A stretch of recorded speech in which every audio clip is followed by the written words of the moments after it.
I just had like one of the most beautiful moments of manifestation. I'm sitting in my car, right? I just got home and I was listening to this song and I looked down because I wanted some light. And then like I'm just dancing and listening to the song, and I look up and I go to like press my light to turn it on, but I'm not in the right area of the car. And I'm like, oh yeah, wait, what am I even doing? I know that my car light isn't right here in this vehicle, like, and it just felt like, wow, that is a manifestation. It feels so good sometimes to realize those intentional manifestations that you bring into your life, and it's just like, wow, look how far we have come. We are living in a dream, because it once was before. So I want to jump right into this series of videos of the movie Good Luck Chuck. I'm not going to tell you how the movie ends. I'm just going to tell you my perspective, and I want to talk about curses we put on ourselves, using universal laws, things that we attract into our life by the spells that we cast on ourselves, the things that we tell ourselves every day, that everyday chatter in your mind. Are you speaking negative things upon yourself? And basically, the guy in this movie, he was going through a really dramatic form of it. It was like, it was a strong curse. So yeah, it's gonna go over the course about 3 or 4 videos, but I'm finna go in the house and do it. All right, let's do the first video. So the movie that we are looking at today is called Good Luck Chuck. And the scene we are about to talk about is Spin the Bottle.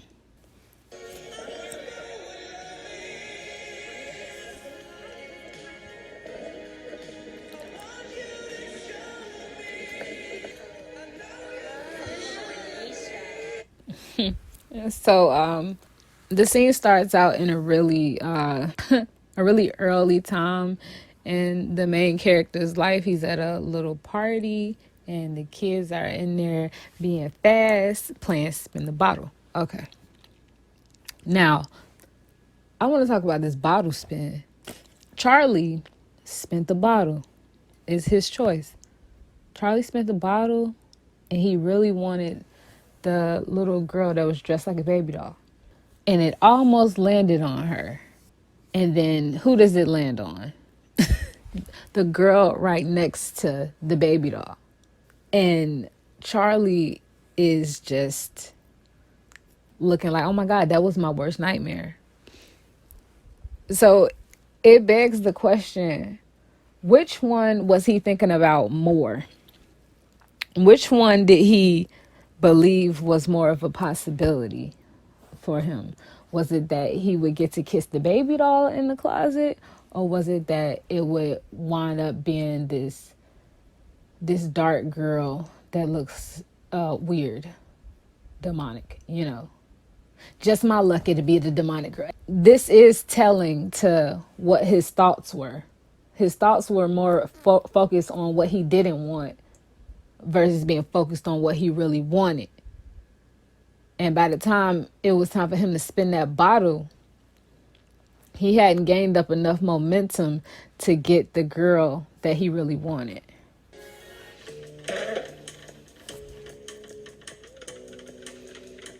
Stop staring. You're freaking me out.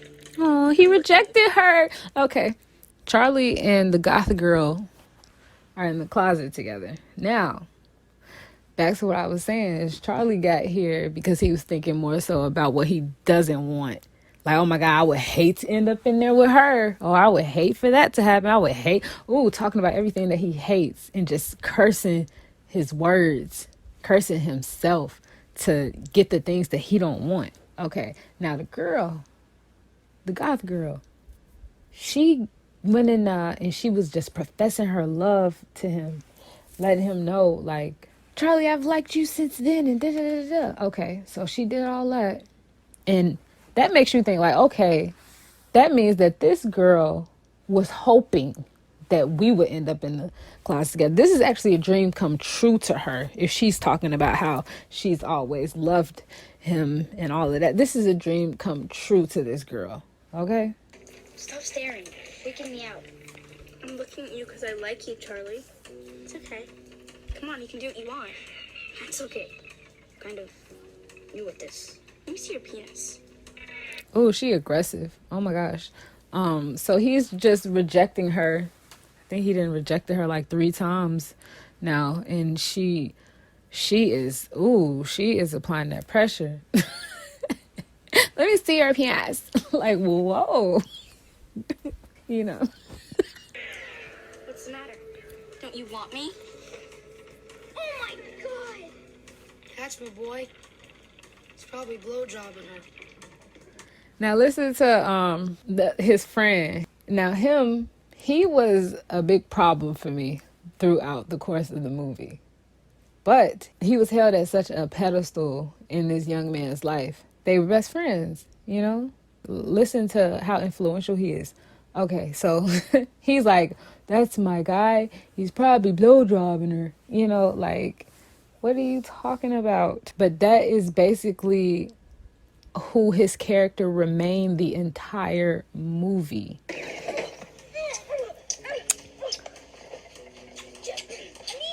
Oh, I can't breathe! I love you, Charlie. I've loved you since the 3rd grade. Thank you? So you like to... So she's attacking him right now, and I think she definitely gets the hint that he doesn't want her, but I think at the same time she feel like she can change his mind if she just, did more, was more aggressive. And we're gonna see this this effort of desperate energy come back up again later on. Really hard to get. Ow! Back off! I read in my mom's Cosmo. This is supposed to increase pleasure. Oh my God, what is this girl thinking? So she just scratched up his chest, thinking that she a little bit a little grown, talking about what she read in her mama Cosmo. I mean, she is really trying hard to get this man to like her. And it's just like she's just going about it like in the wrong way. I can tell that she feels him pulling away from her, and that's what's making her move closer to him. But she doesn't realize that's making him want to run. She ain't gave up hope. And that's okay that she ain't gave up hope, but she just directing her energy the wrong way. This is not the way to give him, boo. Don't worry, this is my first time too. First time what? Killing? No, Charlie, making love.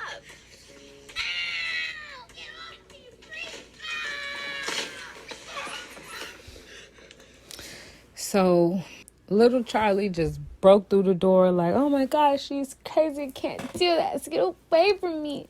Now he's out there and all his friends looking at him, so obviously he's humiliated.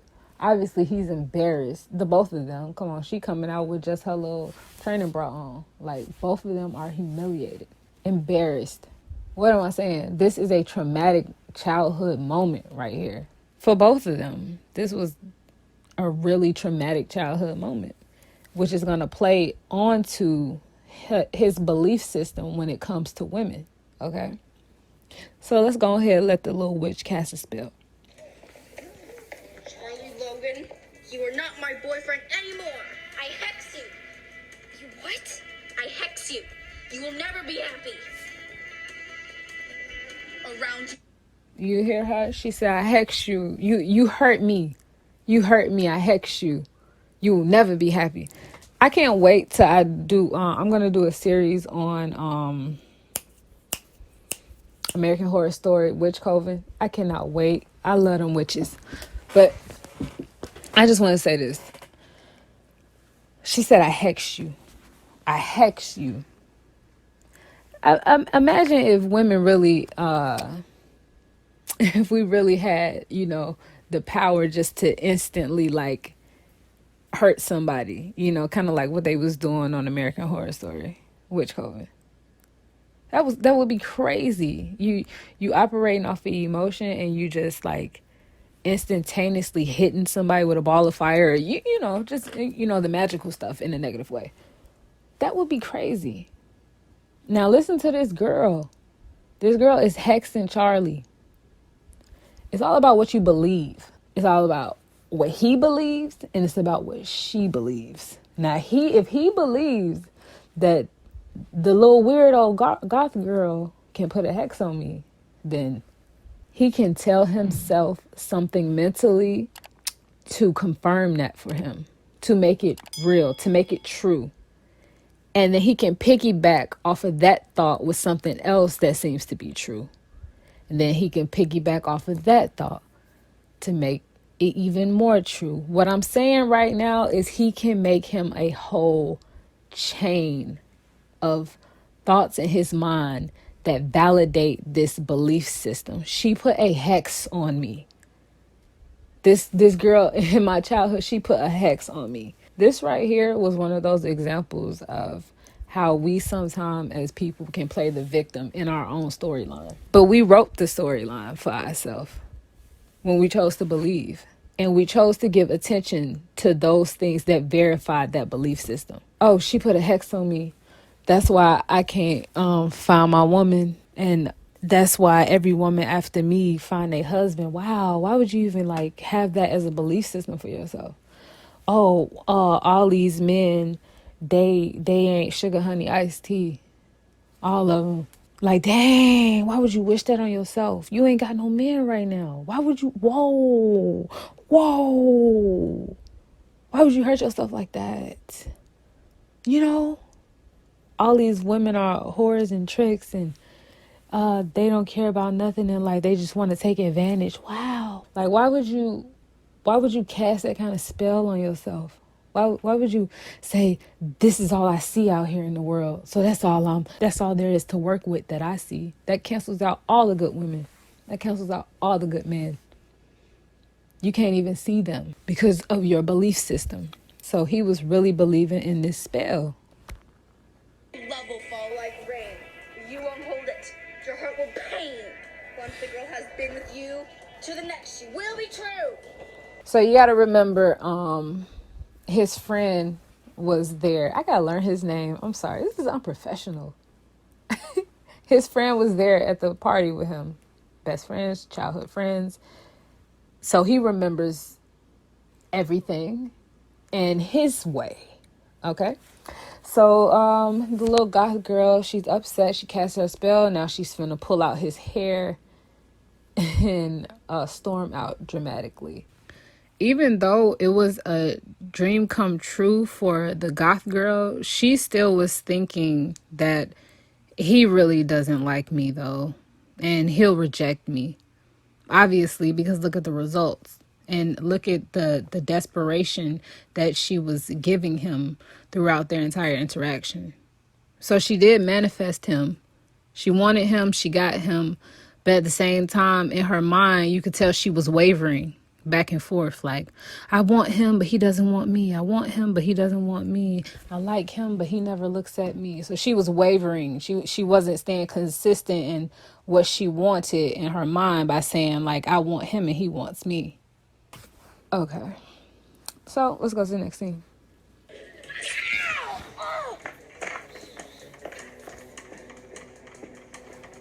What happened? All right, so this next scene is called Lucky Charm. And Charlie and his best friend are basically talking about the curse / charm. And we're going to talk about why they're the same thing.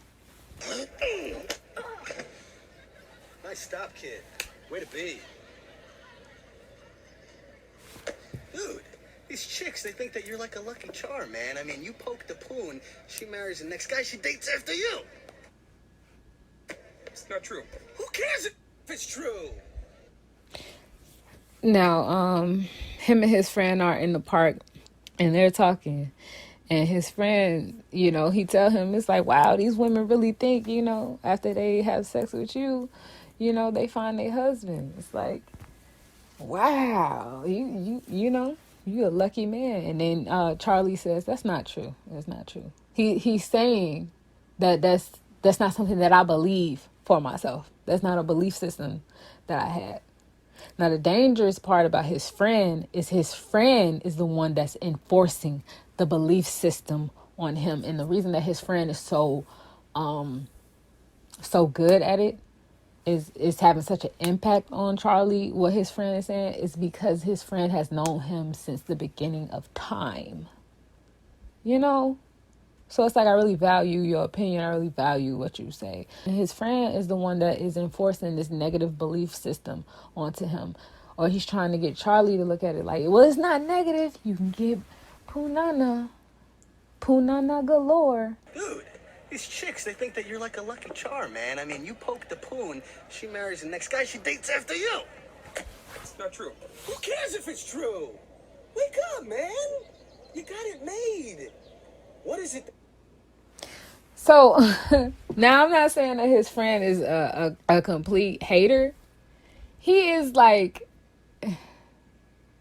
it's not that he a hater. He just don't see how this is harming his friend rather than benefiting his friend. This belief system is harming his friend. It's not benefiting his friend. And he's just looking like, well, shoot, you should take advantage. Because, I mean, shoot, what man wouldn't want, you know, to have access to so much poo-na-na?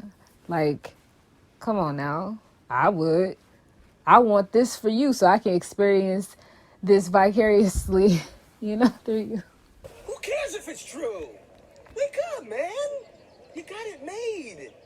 What is it that all women want? To get married. Raise crib midgets.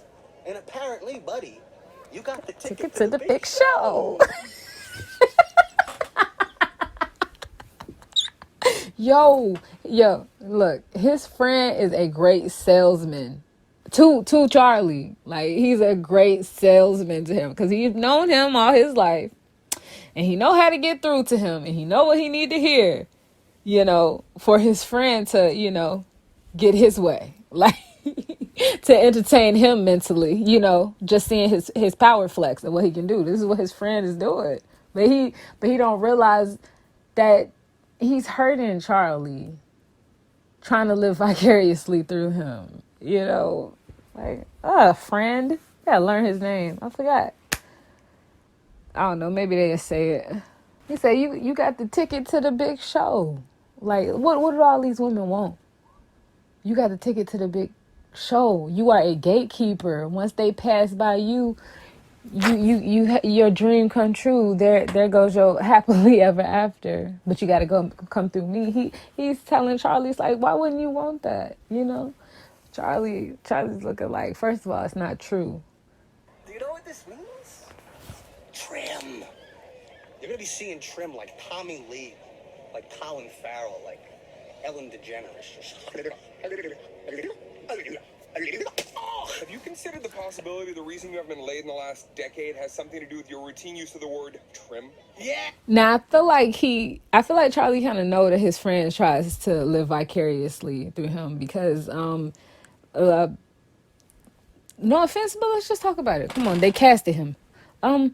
He is less attractive than Charlie. Charlie looks like, you know, he works out and, you know, he pushes his plate away, you know. His friend looks like he can't get the caliber of women that Charlie can get. You know what I mean? So, of course, he wants to live vicariously through Charlie. He's probably been doing that since he was a child, you know? Remember when Charlie was in her closet with the goth girl? That's my boy. He's probably blowjobbing her. He's talking like I taught him everything he knows. He wants to live vicariously through Charlie. He does live vicariously through Charlie. 7 days a week, 56 weeks a year, Trim! That's my bad. Where's your banner, shithead? He's just whacking everybody upside the head with this frisbee. What are they even doing in the park with all these families? What's going on here? Look, you and I are different, okay? Besides the fact that I'm not retarded, I don't want to take advantage. Dude. So Charlie doesn't understand that they're different. He said, besides the point that I'm not retarded, saying that he doesn't believe in this charm. He doesn't believe that he has been attracting this in his life. He's trying to chalk it up to a coincidence. He doesn't believe that attracting women that after they sleep with him, they they found their husband. He doesn't believe that. But his friend is the person that's trying to enforce it over his life. And he did a great job at doing it because he has the keys to Charlie. He's had the keys to Charlie since they were younger. That's his best friend. He knows how to get to him. He knows how to get through to him. He knows how to set him off in a way that he wants to set him off. His friend knows how to do that. He has known how to do that for a long time. Hey, besides the fact that I'm not retarded, I don't want to take advantage. Dude, Yeah. was Martin Luther King Jr. taking advantage when he said that thing in that place? You could just tell, like, this is the type of speech that he's given his friend many times in the past to get him to fall in line and do what he wants him to do. Like, you could just tell, like, he brought up Martin Luther King, Gandhi. You bringing up these powerful names? You hear me? Like, he is spell casting. He is casting spells all over his best friend's life for his own selfish benefit, not for his friend's benefit. It's not what his friend really want. He keeps telling him that's not what he want, but he's doing it for himself. Dude, I thought you wanted to feel love. I do. Now, the thing about Charlie is Charlie try to act like he doesn't value his friend's word, like he doesn't value his friend's opinion, like he doesn't value his friend's belief systems. Charlie does value his friend's belief system. That's why they still friends after all these years. So stop dipping your foot in the pool and dive in. And think about this, man. You be providing a much-needed public service. You be helping women find love. And don't come to me. You haven't found Miss Right yet. If you got women lining up for the position, and you're turning your back on them. Now, see, that's why I said it's just it's not that he's against his friend finding love because he ain't got nobody. That's not what it is. He knows that his friend wants Mrs. Right. He knows that his friend wants that. And he's using what he wants him to do to pull at his heartstrings of him, maybe you'll find your Mrs. Right.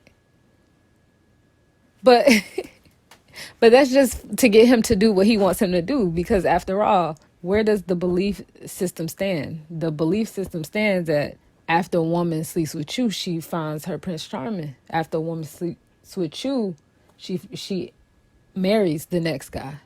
So if you believe that, but he's telling his friend to go out there and to pursue women, knowing that he has a wacky belief system running right now. This is not the time to go out there and try and find Mrs. Right when you have a bad belief system going on. You're going to attract the wrong kind of women.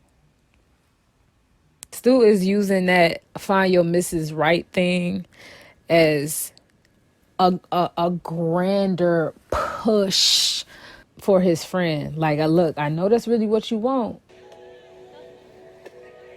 I guess. I did it for the right reasons. Whatever helps you sleep at night, biznatch. Oh my God, men are such creeps. He looked around at the pretty women playing volleyball and he said, you know what? You're right. If I did it for the right reasons. All right, so this next video is this an emergency? Dr. Logan speaking. Yeah. Is this an emergency? You're gonna want to hear this, man. Well, I am rather busy right now. Good night. Oh, wait, did you bone her yet? Look, unless this is an emergency, call my office in the morning. Fine. You want to lose her forever? You hang up the phone right now. This is gonna be the best night of your life. Are you still there? Chuck, are you there? What are you talking about? Dude, it's that charm thing. Turns out, it's real. No, that's not true. He reinforcing the belief system into his friend. He forcing it onto him because now, remember, Charlie has a belief system already running. especially after that traumatic thing happened in his childhood, he already has his belief systems running. And he obviously held on to the things that that little girl was saying. To the next, she will be true. She won't be true to you, though. He held on to the things that that little girl was saying, and he let them run his life. He let those negative belief systems run his life, and his friend has been there every step of the way to reinforce it. And Charlie has been trying to do the right thing by saying that, nah, that's not true. But his friend is just, Thing. Turns out it's real. No, that's not true because you told me yourself. Now, you hear what Charlie said? He said, no, that's not true because you told me yourself. Charlie values his best friend's opinion. To Charlie, his best friend is a wise man. But this man has been hurting him. Not intentionally, but selfishly. He has been hurting him. And he values and he believes everything that this man says. But now I believe. I started calling all your exes. They're married. Not just some, all. A to Z on your Palm Pilot, man. Susan the Gretzi, the Genie Zider, every single... You hear him? Do you hear him? Do you hear him? Why he got all this time on his hands to do all this investigation stuff anyway? He need to go get him a woman. All right, so I'm going to stop the video right here. And I'm going to pick this up in a part 2. The link will be in the description.